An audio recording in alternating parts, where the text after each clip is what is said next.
So, Max, this is our fourth attempt of starting the show.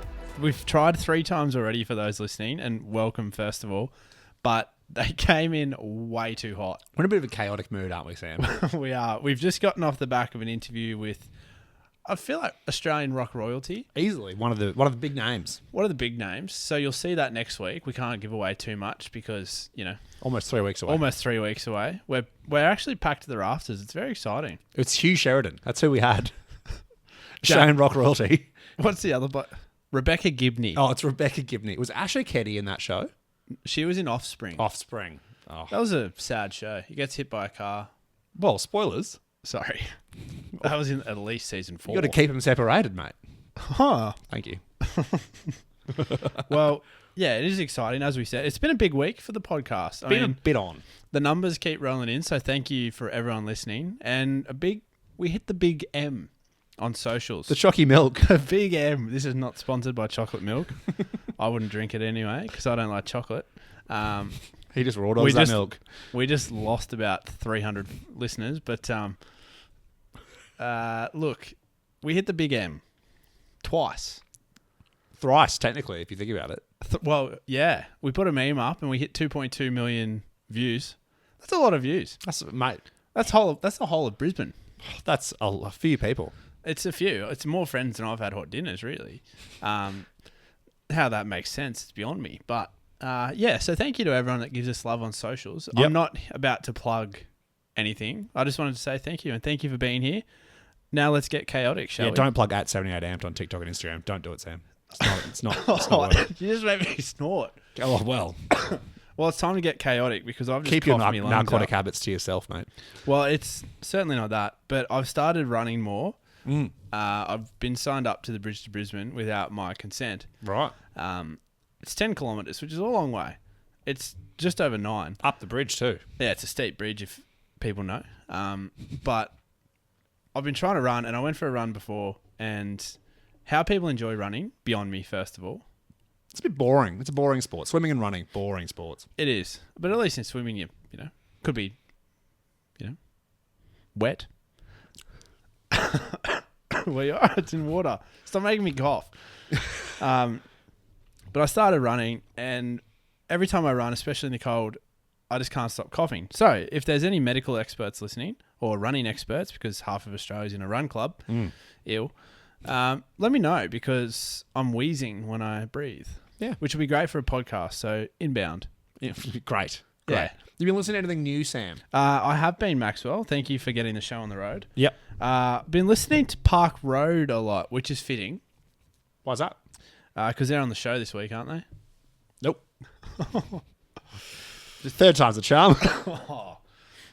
Why don't we just reveal our lineup for the next month, shall we? I like the suspense. Of me ruining it for everyone. Yep. So they're based out of New Zealand, Park Road. They're sort of like 1975 meets Young Lions. Sure. If you know who Young Lions are. You Nope. don't, but the people listening will. Like Brisbane footballers, but before they hit the big time? Yeah, it's like the Brisbane Lion Juniors. Yep. But they're really cool. I've been listening to them a lot. Someone in our comments said that they wanted to see the Red Jumpsuit Apparatus play Good Things Festival. Oh, yeah. Which in terms Flashback. of niche content is fairly niche. But I've been listening to their first album Nice. all week, which has been interesting. Nice hit of the microphone there. Dus. And I've been getting really into Split Chain, who are like shoegaze grunge Oh, nice. with like a little bit of heft. It's quite... I Bit like thick. them a lot. It's a bit tick. Bit tick. Nice. Yeah. Nice. What about you, Max? I spent a long time listening to ABBA this week, which I'm gonna put something out there. ABBA, You're as camp as a row of tents sometimes. absolutely. ABBA is the perfect pop band. Well, so nice you can say it front and back. Fun fact that I learnt this week: SOS by ABBA is the only song to top the charts that is both song and band palindrome. Wow. Yeah, I know. Think about that. Everyone listening right now will go to sleep dumber having Yeah. known that. But good trivia question. Actually, that is a trivia question. Yeah. Keep that in your back pocket. If that comes up at trivia, I'll tell you what. tell You're you, going to be very glad that I busted that one out for you. we've been talking about palindromes and the red jumpsuit apparatus. This might be our nichest episode yet. Palindrome metal, just like SOS, ABBA, Hannah. kayaks. I've also actually not kayaks singular. I've also been getting into, after you talked about it, I think last week or maybe the week before. No. Yeah, great. I went back and listened to Posthuman Next Gen by Bring Me the Horizon, and I don't know. I actually kind of liked it. There's a lot of stuff in here that I can tell. I could say like fuck off, and it'll be a better album. But you can say that with most albums. Well, especially with Bring Me, I feel like before you go into it, Bring Me. I've been thinking about this a lot. They are one of the but they are one of the main bands at the moment really pushing sound in terms of. The rest of them, they don't like sound as much, you know? No, they don't sound as much. But no, they're pushing the genre. Right. In a different direction. And they always sort of have, ever since maybe Sempiternal. Because you listen to it and you go, you don't automatically resonate with a few songs. But then you come back to it and you're like, oh, actually, that's pretty smart what they did there. I think I agree with you in the broad sense. Yes. I think they throw a lot of the wall in this album, and not a lot of it sticks. Like enough sticks that it's okay that I liked it. Yeah. But there's a lot that just sort of doesn't. And I think what they're doing a little bit is like, let's try this, and if this really resonates, we'll try that again. Yeah. And so like I feel like this is like the like, you know, the tasting flight of when you go to a brewery or something like that. Charcuterie board. Exactly. So you get I'll have a little nibble of this, I'll have a little nibble of that. Just a little bit of brie, thanks. I think ever since like Throne, banger, and a lot of the songs on Armo, and to an extent the like EP that they dropped like 4 or 5 years ago, whatever that was, they've like been a lot more interesting. Yeah. It hasn't been good. But interesting. Like you listen to something like, okay, I can see kind of what they're going for here. It's a bit different. Like kind of, as you're saying, like they're pushing things a little bit. Yeah. Songs like Top 10 Statues That Cried, I think was like a genuinely really interesting song to listen to. Yeah. I think songs like Utopia, they go for it, but it doesn't stick as much for me. Yeah. I don't know what it is. The Limousine I found was good the first maybe couple of listens. Is that the one with Aurora? Yeah, and it sounds like a Deftones song. Yeah. Which it's good at first, and then it's not a sound that you can continuously get into. I think there's a song towards the end that sounds like exactly like a My Chemical Romance song. Yep. And that's not okay. It's the things that can fuck off in this album, the OST tracks, because I understand why they're there. Yeah. They're like set dressing, right? Like they tell this, not like the literal story, but like Is that the interlude stuff? Yeah. And just, I don't know. It feels like they were like half-baked ideas for songs that they just couldn't really make work like with lyrics. So like, what if I just put this clip in there and like, I don't know. They can kind of fuck off. And considering it's a 16-song album, rip those out of there. Big album. I think a nice edit would have really tidied this album up. Yeah. But overall, I didn't mind it. It's not bad. Yeah. Look, I'm glad you said that. And if you're listening and liked it, Max has no idea. But no, I understand. They throw like these electronic melodies and then all of a sudden they'll put in like a blast beat. And it's offensive to your ears, I find sometimes. There's a lot of like, we'll do electronic for a bit. We'll do rock for a bit. I'm going to show you that I can still scream. Yeah, like dub step for a little bit. There's times when it works. There's times when it doesn't. And I don't know. Yeah. I think you have to, to like credit where it's due, I think you have to have a few times when it doesn't work to find the one when it does. Yeah. And so I don't penalize them points for trying. I'm just like, we could probably tidy up a little bit. Yeah. Yeah. Stop throwing shit at the walls, boys. Enough is stuck. Well, that's going to be hard to scrape off. Well, the other thing is like, even though they are pushing sound, like pushing rock in a certain way, it feels like there's a lot of other things they could try that they're not using to push rock. Yeah. Like, obviously it's a real flashback to like early 2000s, like new metal, pop punk, emo punk. Like there's those elements that are built like Deftones and My Chemical Romance and all those kind of bands. Whereas like, I feel like there are other sounds that aren't from 2004 that you could have just as good a run with and see how they turn out. Yeah. And I don't know. Maybe that's the next album. I think so. Ollie, come talk to us. Oliver, we've asked multiple times. We just can't seem to find the right email. Let us know. Let us know what you think. Our schedules just haven't aligned yet. No, well, as we've said, we're pretty booked out for the next month, which is exciting for listeners. Not for Ollie. He's been quite disappointed. He just said, I'm free Tuesday. I'm like, oh, mate. Well, I've accidentally already given away one. And if you don't know who they are, then I strongly recommend going and listen to Park Road. Yeah. Because they were very cool. They were very in cool. person. It's true. And if I felt short next to you... He was a big unit. Tom was a big unit. Their lead singer. He was at least 6'2". Which is so weird because I'm 6'4". You're a big unit, Sam. I'm a short 7 foot. Short king. I'm not short king. For reference, if people are listening and are going, what the fuck are they on about? You're what, about 6'4"? Yeah. In a bit. And I've typically been in the back row of photos at school and pretty tall. Like, you haven't been invited to the photos. You're just in the back, like peering through legs. Hey, boys. Yeah. In the bushes. Yeah. But I'm 6'1", and I've always been tall until I met you. That's okay. I have a newfound respect for Tom Holland. Short king.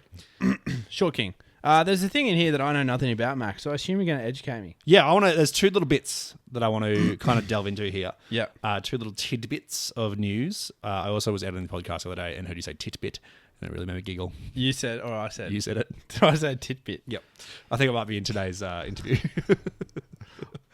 Anyway. I didn't say that in the interview. I'll find it. I'll isolate it. Who do we have on the show this week? Girl and girl.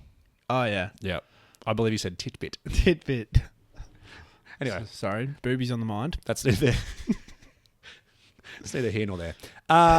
It's just a piecemeal. Which isn't a word. It is a word. No, it's not.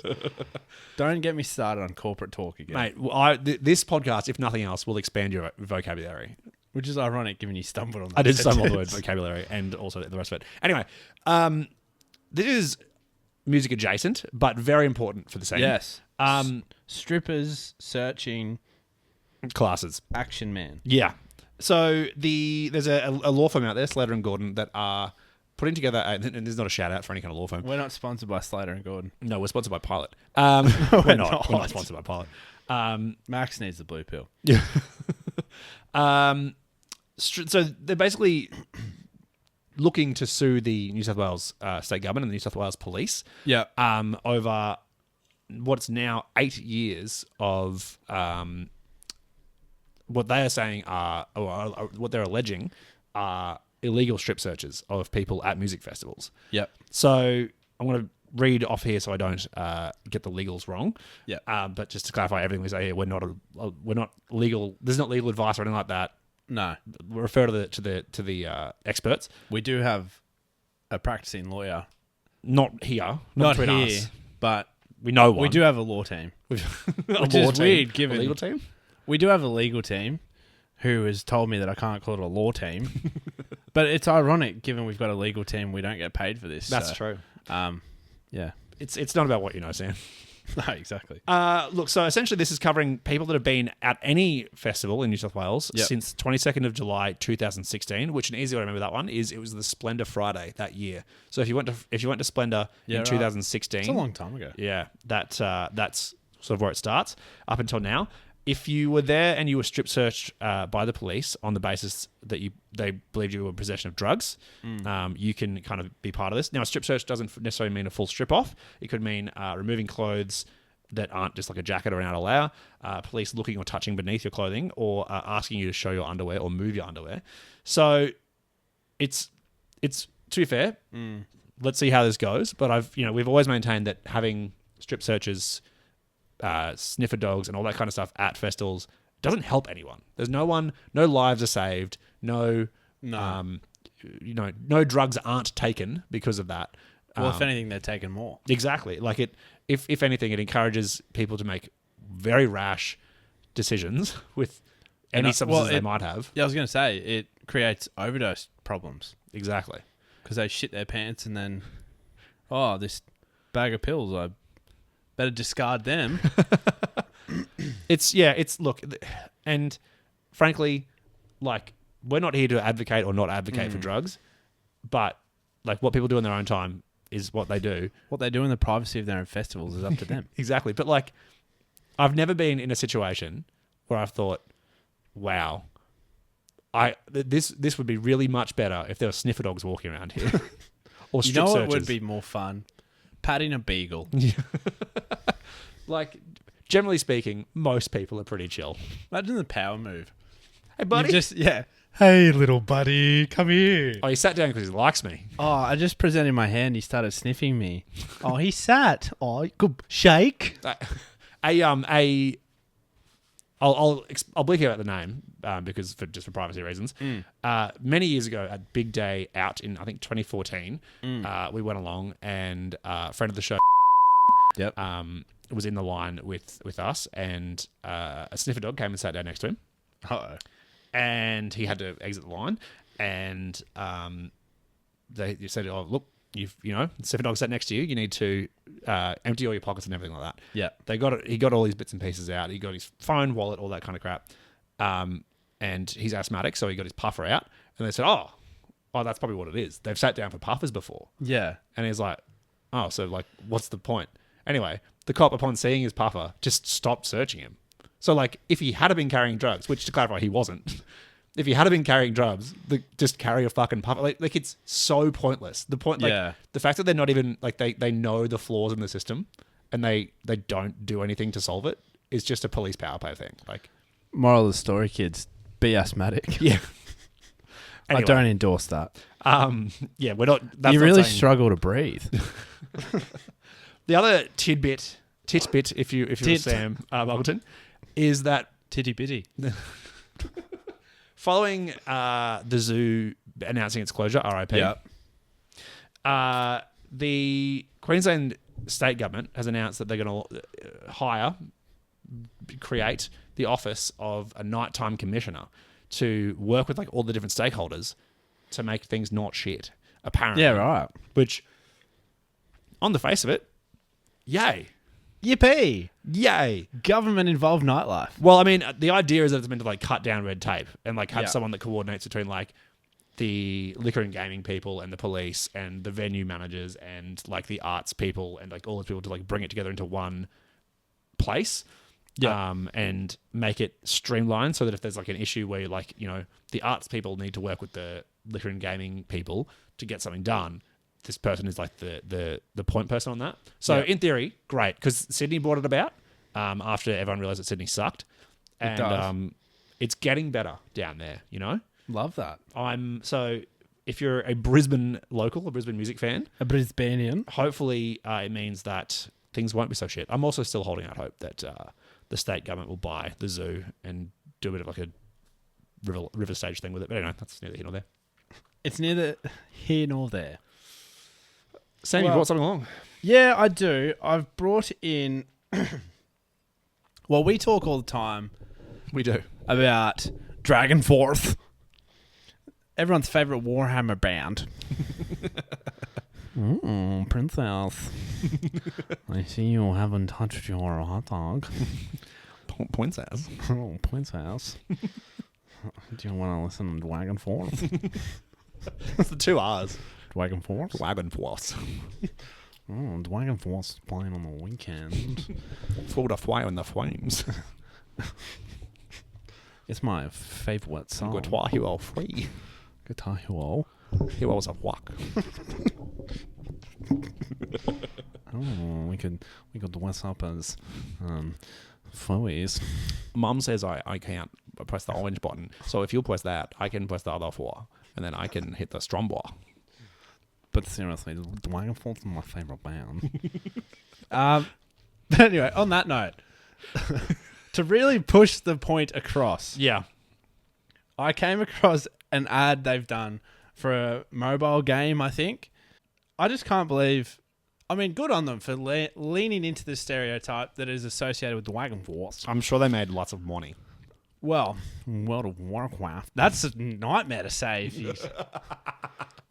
World of Warcraft. There it is. There we go. It's hard to say, but, they love Warhammer. They love mobile games, clearly. They got 1 million views on that. They also probably love the huge paycheck that got them. Well, imagine Herman Lee just being like, oh, you need an ad for a game? No worries. Do you want me to play 100 notes in 3 seconds? Sure. Yeah. And then starts pulling the power move. He's not even playing like this. He's going, you want to see something really cool? Overhand. That's how you play Full of Fire on the Flames. Far beyond the thunder. I think we're about to break down into song. I'll play Fire on the Flames on the... Dragon Force the musical. Wow. The fedoras that would be at that show. On Broadway. Broadway. Please, can I bring my tail in? Don't let Kiko sit outside just because she's a pillow. Anyway. Yeah. Shout out Dragon Force. Look, genuinely, we're gonna cop so much hate when I put that on socials. We have a real soft spot for Dragon Force. If they're listening, which they're definitely not after that, come on the show. This is a petition. Yeah. Dragon Force, we give you so much shit, but we'd love to have you on the show. I think they're probably really nice guys. Can you please sign our copy of Guitar Hero? Oh, points ass. Anyway, it's time to address a few pet peeves, Max. Yeah. Because I addressed it on social media, just personally. But as music lovers, there's a few things that I've come across that really shit me about music. Discovering music, listening to music. Just generally, just music, you know? Just shits you up the wall. Just fucking songs. Just albums, artists, notes genres. In chronological order. Oh. Climaxing. Oh, I hate climaxing. So do I. Fuck. I much prefer decrescendo. I'm saving myself. Decrescendo? Crescendo, decrescendo. What's it called? Yep. Crescendo? No, I know. I'm aware of what it is. What's the other one? Decrescendo. Is it decrescendo? That's going to be That doesn't sound right. You continue while I search this. I don't know. It's like when you say a word too many times and you're like, that's not a word. It's decrescendo. Has to be. Pull me out of my misery. Well, it's because it's usually in the term of the decrescendo. Yes. Thank you. My music teacher's going to be so stoked. We just spent a minute of podcast on that. Yeah, who cares? So pet peeves of music. I recently was listening to Smart Shuffle on Spotify where they suggest songs based on the algorithm that you might like. Yeah. And a song came on. The instrumental was great. The guitars were really up my alley. I was like, this song's going to be great. Then the vocals came in. And the rhyming scheme, nothing puts me off more than an obvious and simple rhyming scheme in lyrics. Yep. It's like, my name is Sam and I'm here to say that Yeah. I'm rapping at you in a very cool way. I have a can. I died. You have a can of pneumonia. I do. I have a can. You were once my biggest fan. And you're just like, fuck off. Anyway. But it's made me wonder. Yep. What are people's pet peeves in music? Yep. So, what's yours, first of all? Because we've had some people come through on the socials to give theirs as well, which I want to get into. Trap beats annoy the shit out of me. Yeah. Like gratuitous trap beats. Yep. If a song doesn't specifically need the trap beat, just good old fashioned drums will do. Yeah. In fact, I'm going to send that out. Electronic drums, when they don't suit the aesthetic, fuck off. Fuck off. Get fricked. Points ass. They're frickin'. Those twums are frickin'.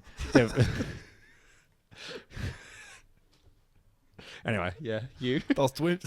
Those twims. Those twims are fucking. Those twums are fucking. I can't do it. Those twums are frickin' silly. Fucking. Those twums fucking hit so hard. Anyway, I blast beats. I'm blowing me the horizon. Anyway, sorry. It just makes me think. Thuckaway and Thuckatash. Like it's the same shit. Yeah. Maybe Sylvester was a. That's his name, isn't it? Yeah, that is his name. Maybe he was a Discord boy. Maybe. Hello, princess. Are you wet? Oh, a Tweety bird. Let me whiz you up. Anyway, so I put it to social media. So let's go through some people's pet peeves with music. Yep. Bands that drop 90% of an album before a release date. Yeah, okay. I agree. Keep something for the imagination. A bit of modesty, Sam. Bit of modesty in music. I've had it up to here. It's someone said pet peeve. Like, it's not grinding my gears. It doesn't really, Yeah. You know if you're going to like the album. Yeah, that's true. Yeah. Yeah. Anyway, when people, this one's about life. Doesn't just happen around music, just life. Oh, can't when hate people 'em. when people get pussy at you for having an opinion that differs from theirs. That's just life in general. That felt too deep for our podcast, I'll be honest. Yeah, I was going to say, life is, opinions are like assholes. Everyone's got one, and sometimes they're shit.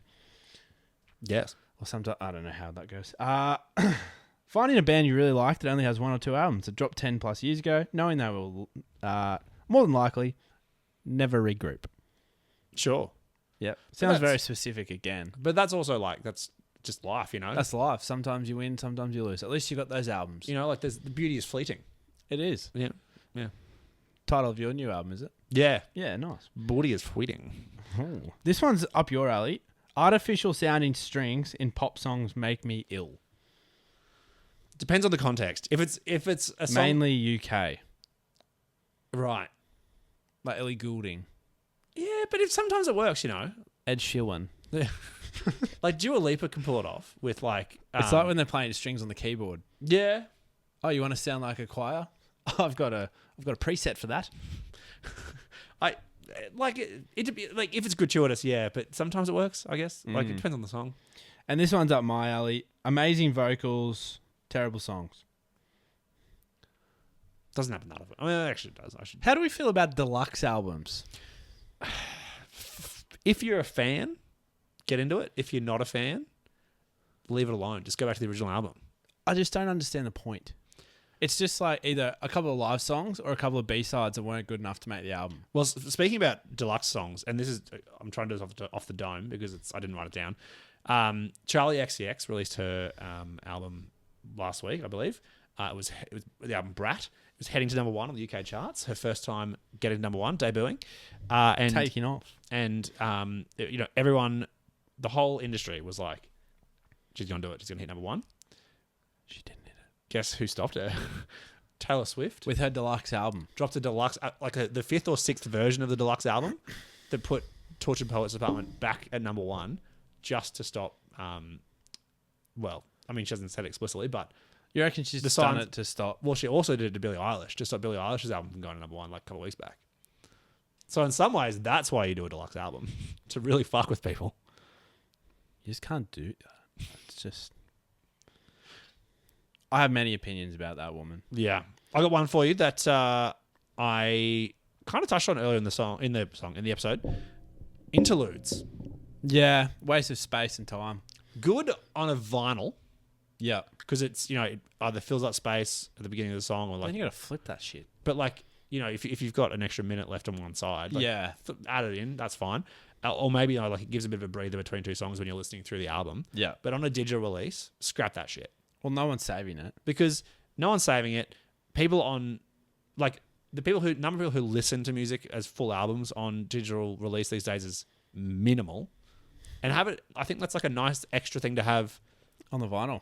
On a physical release. Deluxe vinyl interlude edition. Now imagine that. But I think paying $60 more for 2 interludes. But if you're crafting an album, that's someone's gonna buy to listen to physically, and that can be CD. People still buy CDs. Cassette. Walkman. That's when you want to really worry about album sound and crafting the album itself. Yes. Get over there? Yeah. Whereas people on digital, they don't give a fuck. No, they don't. And if they do give a fuck, they'll buy it on a physical copy. Vinyl. That's true. Well, we've hit that, haven't we? We've on the head. On the head. Nail on the head. I think we should go to this week's... They're going to be listening to this film like, what the fuck have we walked into?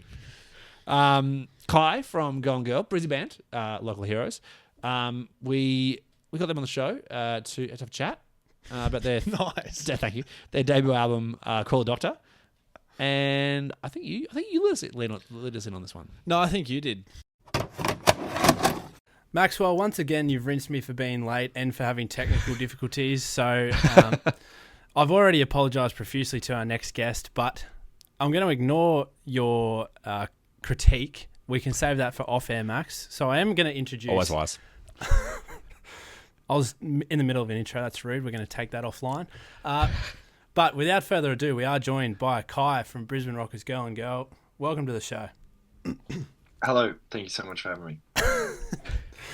Thank you. It's a pleasure to have you on. I don't know why I said thank you there. I apologise for that. But look, we start the show the same way every week, and that is by opening up your Spotify, Apple Music if you're a little bit strange like Max, and getting an idea about what you're spinning as of late. Oh, that's fun. Okay. I just added a whole bunch of songs. So this, Oy, okay. All right. Ducks, LTD, which is a band that I've been listening to a lot lately. I Wish I Was Joking from the new MGMT record. It's a freaking really, really great song. La Femme, which is like this French band. Kings of Leon. I was going crazy on their very first album yesterday. Listening to that all day. And the latest ad is Contact High, which is like Metronomy. I don't know how to pronounce the middle person and Mickey. Not Contact High by Architecture in Helsinki? No. Fair enough. That's a pretty good lineup on the playlist though. I like those. Thank you so much. Look, let's get to Go and Girl. Your debut album, Call the Doctor, is out now, so congratulations. First off, a huge achievement. It's a record that's stacked with kind of neurotic, sarcastic, rapid fire inner monologues. I think throughout, lyrically throughout the record, it covers everything from sort of dark, personal, mental breaks to sort of like the big questions about the future of humanity. But how much of this record to you is just straight up therapy? Yeah, pretty much start to finish. It's like catharsis for me in a really big way. Yeah. It feels that way, especially, I mean, from the get-go, from the intro all the way through to the outro, you frame it so well. Was that something that you wanted to, you set out to frame that way, or did the songs just kind of come together in that sense? Yeah, the theme kind of came together after Call a Doctor, which was, I put the huge monologue and that kind of built the story. And then weirdly, doctor, the word kind of kept popping up in lyrics. So I had this, it was like, it'll be a concept album, but it's not really a concept album. It's more of like a theme threaded in and out of the 10 tracks. But yeah, I kind of wanted to vaguely stay on that sort of topic. And I had, I've got a pretty big history of sort of issues in my brain. So I had enough ammunition to get me through the whole album. That kind of raises a question, I think. What to you is a concept album, I suppose, then? I mean, there's no right or wrong answer. I think when I was listening to this album, I thought this is pretty close. So what to you is that kind of that line? I think a concept album to me would be like essentially like the soundtrack to a musical. To me, that's a concept album. It's like you could put it all together and it'll tell a story. Maybe you could put lines in between and you could make it a theatre production out of it, essentially. Which is kind of what I wanted to do. I still have that idea of making Call a Doctor the musical, and that's kind of how I framed it. It's not like the most musical-esque music, but yeah, that's, in my head, that's a concept album. I don't know. I can't really point to one right now. I don't know. I was going to say, is that a playbill behind you there? It looks like it's a mock-up playbill behind your head. Oh, right, this guy. Yeah. It is, yeah. That's from the film clip. We stuck them up all over the hall. Oh, that's so sick. Huh? Because I was going to say, oh, there you go. So, I mean, the artwork's done. Yeah. We've just got to put the scenes together and we'll be fine. Yeah, exactly. Well, I mean, with lyrical content that is so obviously personal and it's raw, really. Do you ever feel, or did you ever feel hesitant sort of sharing those tracks before the album was released? Because I can imagine it's quite at times confronting sort of idea to deal with, having all your feelings just out there. Yeah, 100%. And that's kind of another reason for making it so dramatic and theatrical. It's kind of like a trick that I use to make myself be as honest and sincere as possible without actually totally knowing that I'm doing. You put on a big silly voice and you make it as loud and dramatic and sarcastic and over the top. It's kind of like poking fun at the misery, and being like, oh wow, you're being a bit dramatic and doing a caricature of yourself. And in that way, I don't know. And then I can look back and I can read the lyrics of the song and I'm like, whoa, that's really fucking serious and depressing. But then you hear it all together and it's like, oh no, it's a bit of fun, Yeah, gotcha. if that makes sense. Definitely. I mean, a lot of these tracks, not a lot, some of the tracks are reworkings of older tracks that you've kind of put together, and maybe you've rewritten some of the lyrics or changed them up a little bit. Aside, obviously, from liking the bones of those individual tracks, what to you makes an old project or an old piece that you've worked on like prime and ripe to re-record, to rewrite, to suit the, I guess, concept that you're going for within the album? Maybe laziness. That's a pretty good reason. Yeah, not having to drive to write a new song or just rework this old guy. I guess, yeah, just like scrolling back through voice memos and stuff, and I guess you get sort of a feeling. Some things feel a lot more real than others. Yeah, I probably can't really tell you exactly why some are chosen and some are not. Yeah.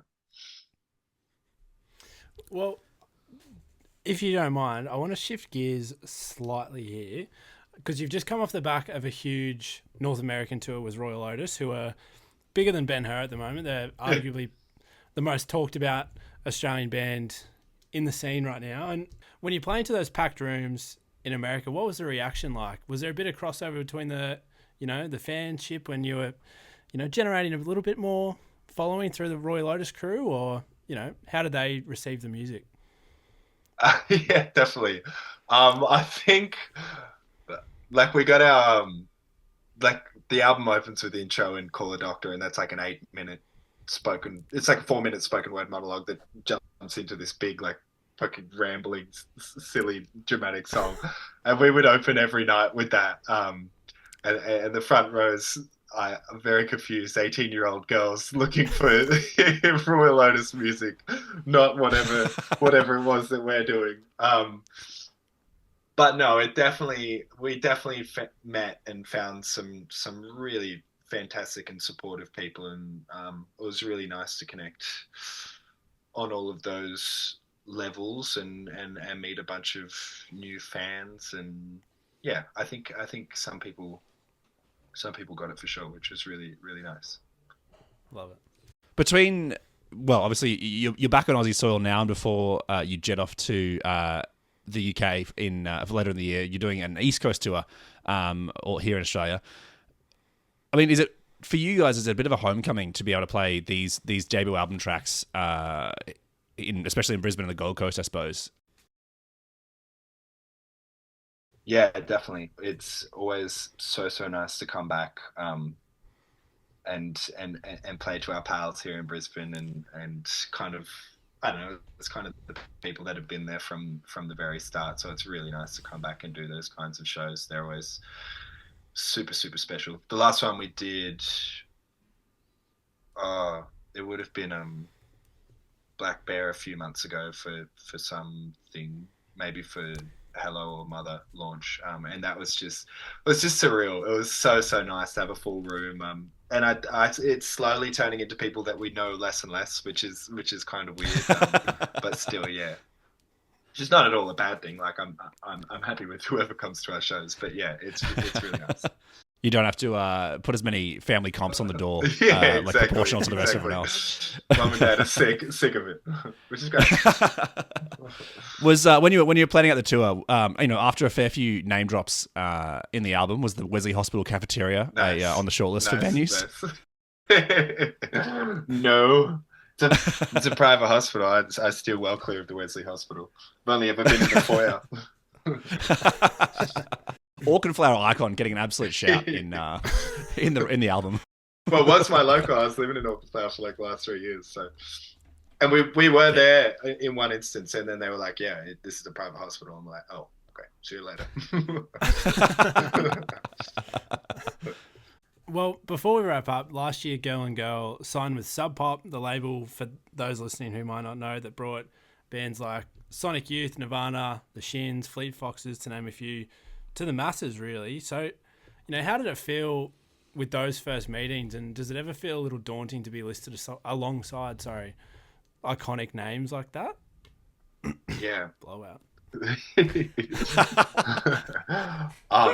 No, it's terrifying, and it sort of continues to feel that way. It's worn off a bit, but yeah, it's been such a slow adjustment period. And this last tour, we got to spend 5 days in Seattle, which is where everyone's based, and we were in the Sub Pop office and the warehouse, and we're all hanging out getting dinner, and it's been the most strange and surreal thing ever. A really weird thing to come to terms with, that's for sure.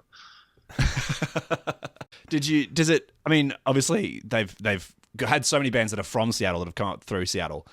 Is there a different vibe being, for lack of a better term, an outsider from that Seattle scene that has come through that same system? No, totally. Yeah, they've been nothing but incredibly supportive and down to earth and kind to us. Yeah. No, I haven't felt any kind of outsider vibes. Well, Girl and Girl's debut album, Call a Doctor, is out now, so listen to it wherever you get your music. Catch them live on the east coast of Australia over a tour over August. Wow, I stuffed that up. Let me start that again. Maxi. Catch them live on the east coast over a tour in August, starting on the Gold Coast on August 2nd, Brisbane on August 3rd, Sydney on the 9th, and Melbourne on the 10th. Kai, thanks so much for taking the time out and having a chat to us today. Thank you so much, guys. Really appreciate it.